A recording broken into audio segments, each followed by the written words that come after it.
ഓരോരോ ആചാരങ്ങള് കഷ്ടം.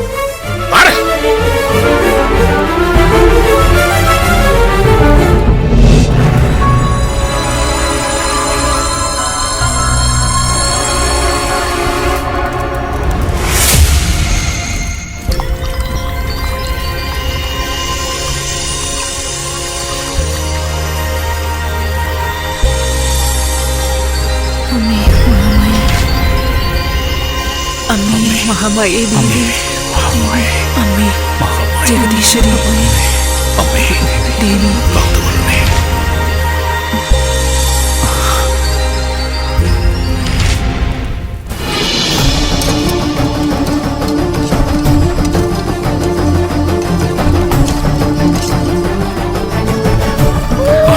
अम्मे भक्ति कातोलने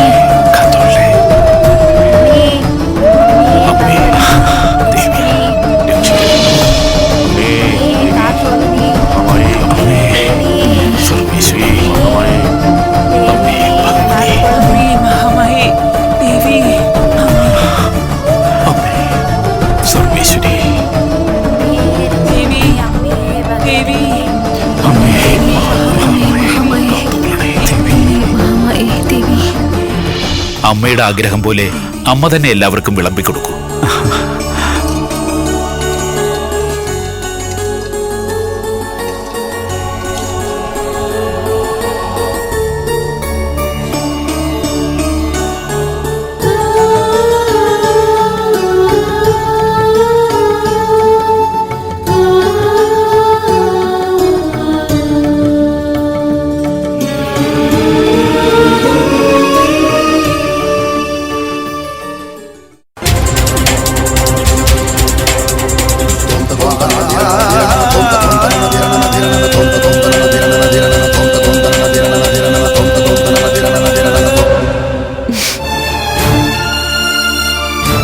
കുഞ്ഞേ, ഇങ്ങ് വരൂ. രണ്ടാളും വന്നോളൂ. എന്തായി കാണിക്കുന്നത്? ക്ഷേത്രത്തിന്റെ ചുറ്റുപാടിലേക്ക് വരാൻ പാടില്ലാത്തവരെ വിളിച്ചു വരുത്തി സൽക്കരിക്കുന്നു. ഇന്നത്തോടെ ദേശമംഗലത്തെ മുടിപ്പിക്കാനാണ് ഉദ്ദേശിക്കുന്നത്. വിശന്നത് ഒരു കുഞ്ഞിനാണ്. ആ കുഞ്ഞിന് അന്നം വിളമ്പിയാൽ ദേശമംഗലത്തിന് ഒരു കുറവും സംഭവിക്കില്ല. തമ്പുരാൻ, ഇത് സമ്മതിച്ചു കൊടുക്കരുത്. എങ്കിൽ ഞാൻ പറഞ്ഞ ഉപാധികളൊന്നും ദേശമംഗലം തമ്പുരാന് പാലിക്കാനാവുന്നില്ലെങ്കിൽ ഞാൻ മടങ്ങാം. അമ്മേ, തടസ്സമൊന്നുമില്ല, അമ്മ ചെയ്തോളൂ.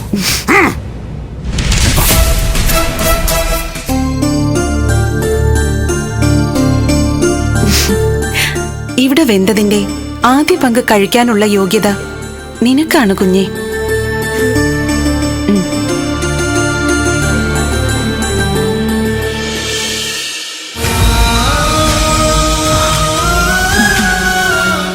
കഴിച്ചോളൂ.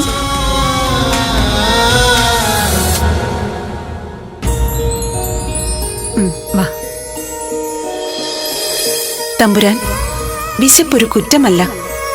ആർക്ക് വിശന്നാലും അത് നമ്മുടെ വിശപ്പായി മനസ്സിലാക്കാനുള്ള ശ്രമം വേണം. എല്ലാം നമുക്ക് മനസ്സിലായി. അമ്മ എല്ലാവരുടെയും കണ്ണു തുറപ്പിച്ചു.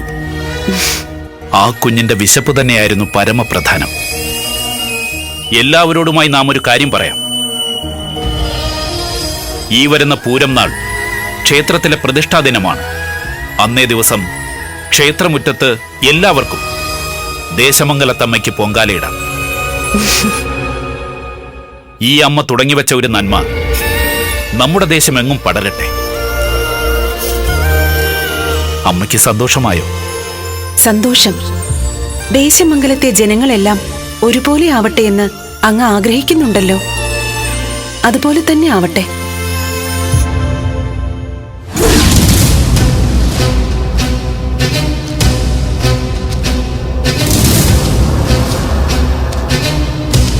ക്ഷേത്രത്തിൽ നിന്ന് ഇറങ്ങിപ്പോന്നു എന്ന് കേട്ടു.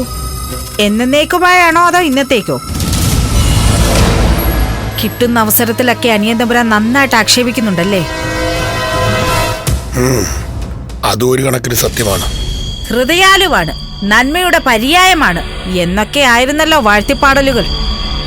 ഇപ്പോ അത് തിരുത്തണമെന്ന് അങ്ങേക്ക് തോന്നുന്നുണ്ടോ? ഒരു കാര്യം എനിക്ക് മനസ്സിലായി. ഏട്ടൻ തമ്പുരാനെ വിളിച്ചോണ്ട് വന്നത് പഴയ കടം വീട്ടാനൊന്നുമല്ല, സ്വന്തം പ്രതാപം കാണിച്ച് ബോധ്യപ്പെടുത്താനാണ്.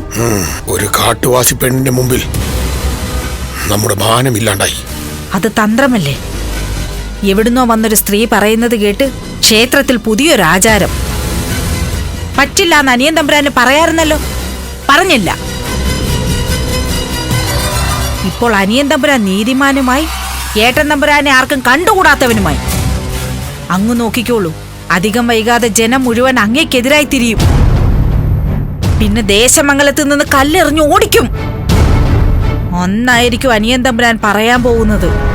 ദേശമംഗലം നിങ്ങളുടേതല്ല, അത് ബോധ്യപ്പെടുത്തി തരാൻ വേണ്ടിയിട്ടാണ് ഞാൻ കൊണ്ടുവന്നതെന്ന്. നിർത്ത്. ഇനി മുതൽ എല്ലാ പ്രതിഷ്ഠാദിനത്തിലും ക്ഷേത്രത്തിൽ പൊങ്കാല നടക്കും. ആർക്കും വരാം, ക്ഷേത്രനടയിൽ പൊങ്കാല അർപ്പിക്കാം. ആ കാട്ടുവാസിക്കും മകൾക്കും ക്ഷണമുണ്ടോന്ന് അറിയില്ല. ഒരുപക്ഷെ അതും ഉണ്ടാവാം.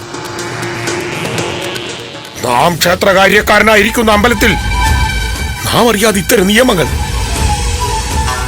ആ പൊങ്കാല നടന്നുകൂടാ, അത് മുടങ്ങണം. രാജകൽപ്പനയല്ലേ, നടത്താൻ ആളുകൾ മത്സരിക്കും. കൊട്ടാരത്തിന്റെ അകത്തളത്തിൽ ചുറ്റിന് നിൽക്കുന്ന ആൾക്കാരെ തമ്മിൽ തല്ലിക്കാൻ ആരും സഞ്ചരിക്കാത്ത വഴികളിലൂടെയൊക്കെ നടക്കാറുണ്ടല്ലോ നീ. എന്തെങ്കിലും ഒരു വഴി പറയൂ. ദേശമംഗലത്തമ്മ കോപിച്ചാൽ എന്താണ് സംഭവിക്കുക?